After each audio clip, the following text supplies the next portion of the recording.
a ardente expectativa da glória futura. Quando alguém comete um crime, a equipe de polícia investigativa vai procurar os vestígios, bem como coletar provas a fim de identificar o autor do delito. Eu entendo que Deus foi deixando alguns indícios, por exemplo, na criação. Alguém já disse assim: escute, olhe atentamente o mundo ao seu redor. As plantas, as flores, os pássaros, as montanhas, as estrelas, o corpo humano, e você verá as digitais do Criador. E eu penso que é por aí. O ajuste fino do universo, a beleza da natureza, a imensidão do mar, a imponência dos montes e das rochas, e na magnitude dos céus, temos digitais impressas nessas obras, que são o traço da sabedoria, a linha da beleza, do poder e da perfeição daquele que as criou. Da mesma forma, eu entendo que as criaturas racionais, eu, você, os seres humanos, em muitas coisas que produzem, eles apresentam sinais, indícios de algo que realmente ocorrerá, que acontecerá. É como se Deus, por graça, porque Deus já faz isso na revelação sua, na sua palavra, além de revelar isso na sua palavra, é como se Deus desse, uma palavrinha que é muito comum hoje, é como se Deus desse um spoiler do que acontecerá no mundo vindouro, nas obras que os homens produzem. O tema da nossa cantata é a ardente expectativa da glória futura. E eu entendo que o coração humano deseja o triunfo sobre o mal, a fuga da morte, uma fonte da juventude, tentar, quem sabe, se comunicar com seres que não são humanos, de conhecer um amor que nunca se acabe. E quem já não escutou a famosa frase, viver feliz para sempre? Esses são desejos do coração humano. Mesmo sabendo que na realidade elas não acontecem aqui de maneira completa, a morte chega, nós ficamos fracos, a doença nos acomete, tristezas e angústias nos abatem, nós perdemos amores da vida e nós não vivemos felizes para sempre, porém nosso coração sempre está desejoso dessas coisas. Veja, os grandes contos de fadas e lendas, não sei se você pegou muitos desses, eles não aconteceram de verdade, obviamente. Não são fatos reais, contudo, eles parecem suprir um conjunto de anseios do coração humano. Certamente você já escutou ou lembra essa musiquinha que é mais ou menos assim: pela estrada fora eu vou bem sozinha. Toda a igreja louvando ao Senhor. Levar esses doces para a vovozinha.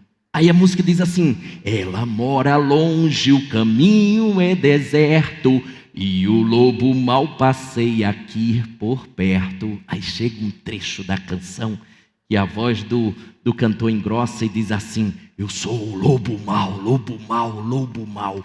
Eu pego criancinhas para fazer mingau. Você conhece a história? Durante o trajeto para a casa da vovozinha, Chapeuzinho é interceptada por um lobo. E o lobo descobre onde a avó da menina mora e segue diretamente para lá, a fim de devorar a vovozinha.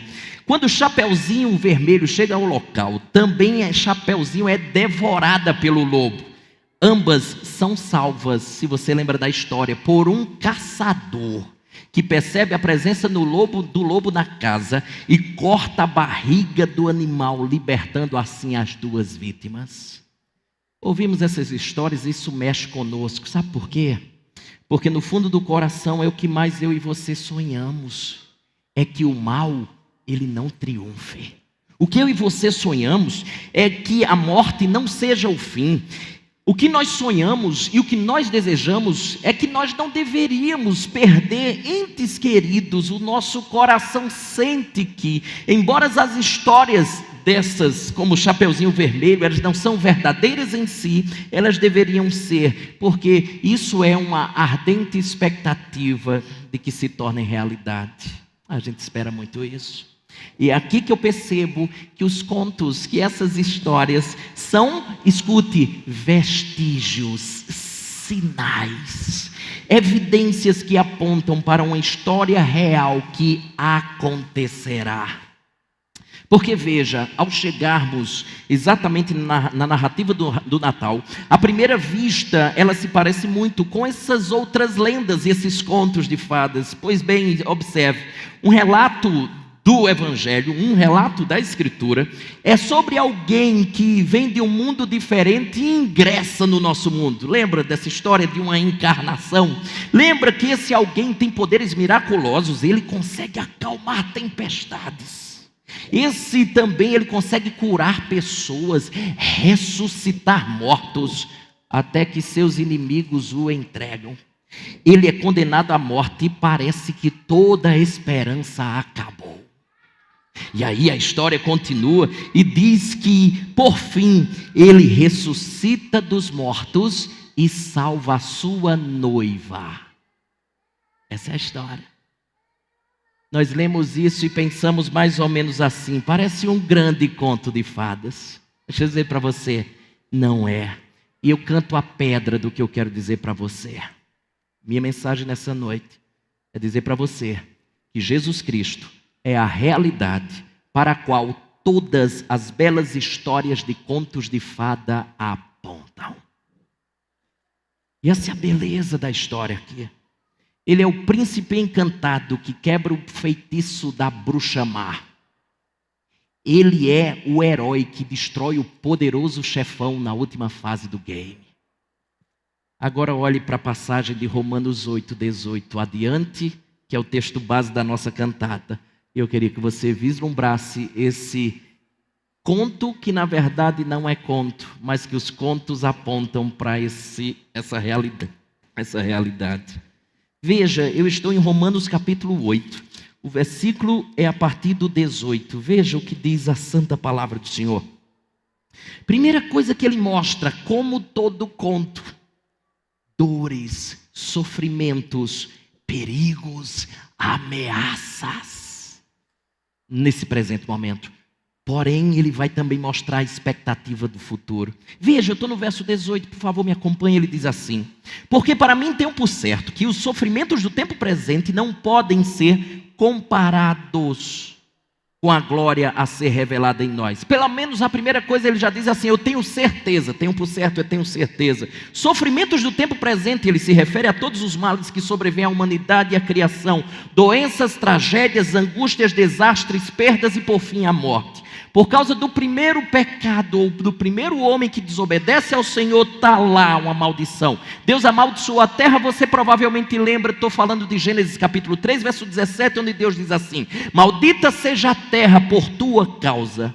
No entanto, os sofrimentos, as ameaças, os perigos do tempo presente, parte B do verso 18, ele diz, observe na sua Bíblia, não podem ser comparados com a glória a ser revelada em nós. Ele está dizendo assim, não tem nem como comparar com a glória que será revelada. Os sofrimentos que passamos aqui, ele está dizendo assim, olha, eles são insignificantes, eles são pequenos, e a comparação é totalmente desproporcional com o que desfrutaremos. Você sabe muito bem que quando a gente tem a expectativa de receber alguma coisa, a gente suporta as dores até receber. Você já viu uma grávida que está ali nas dores de parto, mas ela não desiste, ela suporta as dores, por quê? Porque ela sabe do que acontecerá no futuro. Porque ela sabe do que acontecerá daqui a poucas horas. Nós suportamos as dores quando vislumbramos o futuro próximo. E aí, ele deixa muito claro que essa é a dinâmica da vida aqui nessa terra. É que primeiro vem sofrimento, depois vem a glória. Se não, veja, eu estou no verso 17, retrocedi só para que você pegasse isso aqui comigo. Ele diz assim, ó, verso 17: se com ele sofremos, também com ele seremos glorificados. Veja, o texto avança e parece de fato um conto, porque ele já disse, mostrou o verso de número 18 e 17, as dores, os sofrimentos, as ameaças do presente e essa expectativa futura. Mas eu queria chamar a sua atenção para uma coisa chamada mais ou menos assim, o feitiço. Embora a gente já falou aqui no verso número 18, ele vai falar mais claramente adiante. É como se houvesse um feitiço feitiço, uma maldição que foi aqui derramada, que atinge toda a criação. Se não, observe, eu estou falando do verso 19 em diante, ele diz assim, ó: a ardente expectativa da criação aguarda a revelação dos filhos de Deus, pois a criação está sujeita à vaidade, não voluntariamente, mas por causa daquele que a sujeitou, na esperança de que a própria criação será redimida do cativeiro da corrupção, para a liberdade da glória dos filhos de Deus, porque sabemos que toda a criação a um só tempo geme e suporta angústias até agora. A criação aqui se torna uma pessoa. O autor aqui personifica, o apóstolo Paulo, a criação. E é como se a criação se tornasse um belo coral, como nós tivemos um pouco aqui, e dissesse assim: Senhor, até quando o Senhor vai nos deixar nessa? Por que o Senhor não nos redime? Existe uma expectativa da criação por redenção. Está aí, verso número 21. A criação grita, a criação geme. Nós ouvimos os seus gemidos nos transtornos climáticos, nas tragédias climáticas, nos terremotos, nos maremotos, nos tsunamis, nos vulcões e em tantas outras situações que acontecem. A natureza geme. Contudo, não somente a natureza geme, existe um outro público que geme também. Eu chamo a sua atenção para o versículo 23, está lá. Verso 23, ele diz assim: e não somente ela, a natureza, mas também nós que temos as primícias do Espírito, igualmente gememos em nosso íntimo, aguardando a adoção de filhos, a redenção do nosso corpo. Nós também gememos, e gememos pelas dores, gememos pelas tragédias, gememos pelas perdas, pelos sofrimentos, pelas angústias. E você sabe disso tanto quanto eu. Um feitiço tomou conta das coisas, tanto da natureza como das pessoas. Eu não sei se você lembra, deixa eu trazer à tona uma outra historinha. Você lembra da Bela Adormecida? Nos conta que nos encontramos em uma espécie de feitiço. Lembra disso? Um feitiço do sono, e que existe um príncipe grandioso capaz de vir quebrá-lo. Sabe o que é o nosso anseio, a nossa expectativa é exatamente de parar de sofrer. A nossa expectativa é de parar de gemer. A nossa expectativa é que exista um príncipe que simplesmente quebre o feitiço. Só que, observe, tem mais coisas. Ele já falou das dores, das ameaças desse tempo, da expectativa também no futuro. Ele também falou aqui que existe um feitiço, uma maldição que atingiu a natureza e atingiu as pessoas. Mas também na história da vida existe algo que você encontra também nas histórias.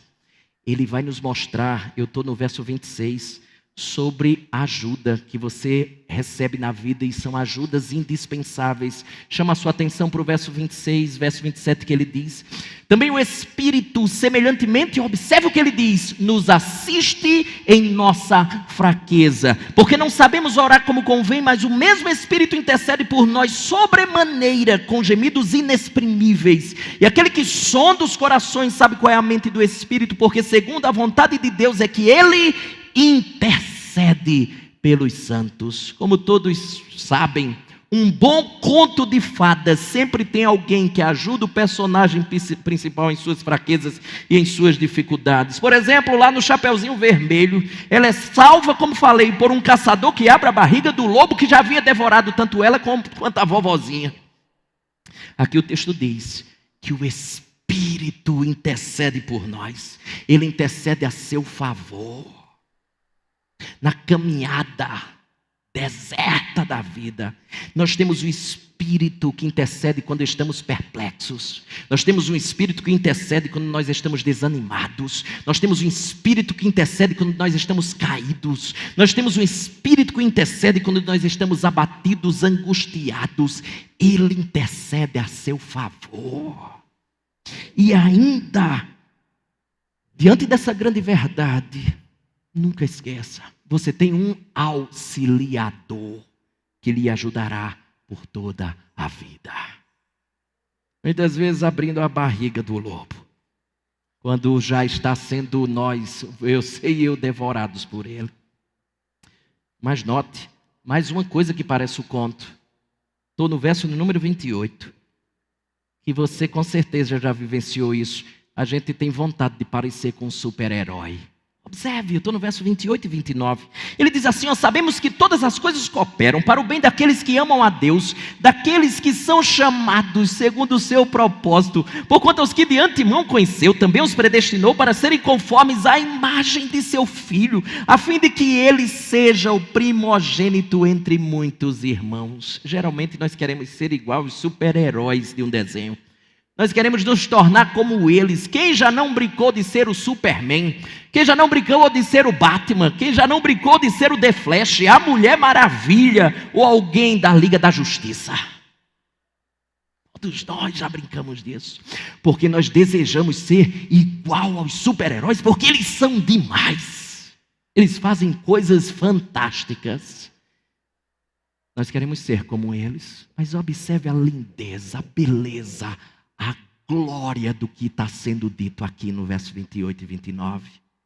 Os versículos 28 e 29 nos informam que Deus está utilizando as situações da vida para que você fique a cara do maior super-herói de todos os tempos. O seu nome é Jesus Cristo, Filho de Deus.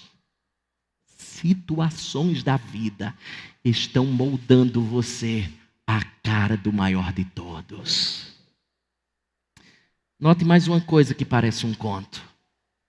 Já vimos as dores e ameaças do presente na expectativa do futuro. Um feitiço e maldição que aconteceu e foi derramado sobre natureza e pessoas. Uma ajuda indispensável que teremos na vida.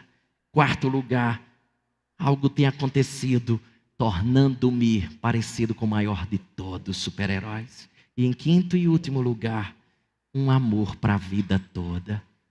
Você sabe tanto quanto eu que isso é algo que permeia tanto o nosso coração, que a gente fica pensando e muitas vezes buscando isso a vida toda. Mas antes disso, veja como ele descreve aquele que ele já falou aqui anteriormente. Jogue os seus olhos para o verso 31. Eu lhe chamo a atenção sobre esse herói lindo que você está sendo moldado à imagem dele. Esse também estará conosco. Veja, o Pai dele está conosco. Verso 31. Que diremos, pois, à vista destas coisas? Se Deus é por nós, quem será contra nós? Chapeuzinho teve o caçador. Nós temos alguém muito melhor do que um caçador. Deus. Ele é forte demais. Todavia, como em toda boa história, parece que deu tudo errado. Como um bom filme, parece que não há solução.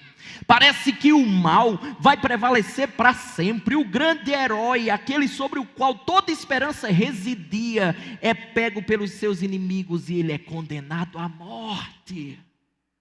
Verso 34, vê se não é.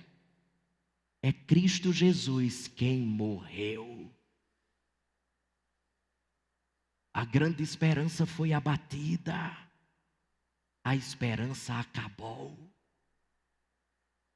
Será? E agora? O que vai acontecer? Entretanto, como uma fênix, ele se recompõe, ressurge triunfante. Veja ainda verso 34. É Cristo Jesus quem morreu, ou antes quem ressuscitou, o qual está à direita de Deus e também intercede por nós. Por fim, ele ressuscita dos mortos e salva a sua noiva do perigo. Como um príncipe encantado destes, com o maior super-herói de todos os tempos, verso 35. Olha, ele diz: quem nos separará do amor de Cristo? Note, entrou um grande amor no enredo da nossa história. Um dos anseios nossos, como falei, é encontrar um grande amor que nunca acabe. Não sei se você já escutou, mas esse era um tradicional conto de fadas francês. Originalmente foi escrito em 1740. Eu nunca sabia que isso realmente ter sido assim. Ele ficou muito conhecido, depois foi produzido pela Disney. Eu estou falando da Bela e a Fera. Relata a história que havia um rico mercador que tinha 3 filhas, a mais nova era Bela. Bela era gentil, humilde, simples, ao contrário das suas irmãs mais velhas, que eram meio ranzinzas. Certo dia seu pai, um rico mercador, perdeu toda a fortuna e ele estava voltando para casa. Quando ele voltava para casa, ele foi surpreendido por uma tempestade e se abrigou em um castelo que ele avistou ali no meio do caminho. Sem saber, ele se hospedou num castelo mágico. Ao sair de manhã, foi surpreendido pelo dono do castelo, uma fera, que lhe impôs uma condição para que ele pudesse viver. Qual era a condição? Ele deveria trazer uma de suas filhas e se oferecer ela no lugar dele. Bela se oferece, estou à disposição. Chegando lá, a fera se apaixona por Bela e constantemente pede Bela em casamento. Relutante, ela não aceita os pedidos da fera, mas certa vez ela pede para voltar para casa, visitar seus familiares. De forma relutante, a fera permite. Só que diz assim: Bela, você tem que voltar logo. E conta a história que simplesmente Bela demora mais do que o combinado, e ao retornar ela encontra a fera morrendo no jardim, porque a fera não se alimentava, temendo que Bela não retornasse, porque Bela era o grande amor de sua vida. Compadecida, Bela percebeu que amava a fera e disse: eu aceito o seu pedido de casamento. Conta a história que mal ele pronunciou essas palavras, a fera se transformou num lindo príncipe, pois o amor de Bela colocara fim ao encanto que o condenara a viver sob a forma de uma fera, até que uma moça aceitasse se casar com ele. O príncipe casa-se com Bela e eles foram felizes para sempre. Nada mais separou ou acabou aquele amor. Jogue seus olhos para o verso 35. É por aí que a gente caminha o fim. Quem nos separará do amor de Cristo? Ele pergunta quem nos separará, mas ele responde com o que não pode nos separar. É como se essas coisas aqui que ele fosse citar fossem inimigos armados que tentassem nos separar do amor do nosso amado. Ele começa a elencar algumas delas. Continue comigo, verso 35. Será tribulação, ou angústia, ou perseguição, ou fome, ou nudez, ou perigo, ou espada? Será que essas coisas podem nos separar dele? É isso que ele está tentando nos dizer. E por isso pule para o verso 37 e veja, linguagem de super-herói aqui, verso de número 37, linguagem de conto de fadas. Em todas estas coisas, porém, somos mais que vencedores por meio daquele que nos amou, mais que vencedores. Mas ele ainda elenca algumas outras ameaças. Salte para o verso 38, ele diz: porque eu estou bem certo, ele tem certeza de novo, de que nem a morte, nem a vida, nem os anjos, nem os principados, isto é, poderes visíveis ou invisíveis, nem as coisas do presente, nem do porvir, nem os poderes, nem a altura, nem a profundidade, nem qualquer outra criatura poderá separar-nos do amor de Deus que está em Cristo Jesus, nosso Senhor. Escute, não há nada em toda a criação que possa nos tirar o príncipe encantado. Não há nada em toda essa vasta criação que possa tirar de nós o amor da nossa vida. A gente lê isso e pensa logo, isso só pode ser um conto de fadas. Não, não é um conto. É o conto de fadas que aponta para a glória futura. Essa é a diferença. Estas coisas, elas são tão ardentes no coração humano. Lembra do que a gente falou lá no início? Essas coisas ardem tanto no nosso peito. É um desejo tão intenso que nós desejamos vivenciá-las antes do tempo. E é por isso que as pessoas, os homens, eles elaboram contos de fadas. Eles elaboram histórias com final feliz. Porque isto é a expectativa nossa. Este é um sonho nosso, mas é um sonho que se tornará uma realidade por causa do nosso super-herói Jesus. Me escute. Tal como nos contos de fadas, que apesar das dores, dos feitiços, dos lobos maus, a expectativa é de um final feliz. A verdade é que não haverá mais feitiço, não haverá mais a bruxa má, não haverá o poderoso chefão, ele será destruído, e nós seremos felizes para todo o sempre. Assim será a glória futura, e é por isso que eu e você devemos estar numa ardente expectativa. E arredondo, ou coloco o meu ponto final nessa história, dizendo exatamente como disse no início: os contos são sinais, vestígios do que Deus está fazendo, do que Ele haverá de fazer. Felizes para sempre com o amor das nossas vidas. Baixe sua cabeça, vamos orar. Graças te damos, príncipe, amor nosso. Obrigado por sabermos de tantas coisas belas que a tua palavra nos revela. Obrigado por termos a certeza das dores, dos sofrimentos, dos perigos que essa vida presente realmente nos impõe. Nós sabemos dos feitiços da maldição. Nós temos uma ajuda indispensável na caminhada. Alguém intercede por nós? Nós estamos nos tornando como o super-herói maior de todos. E temos um amor para toda a vida.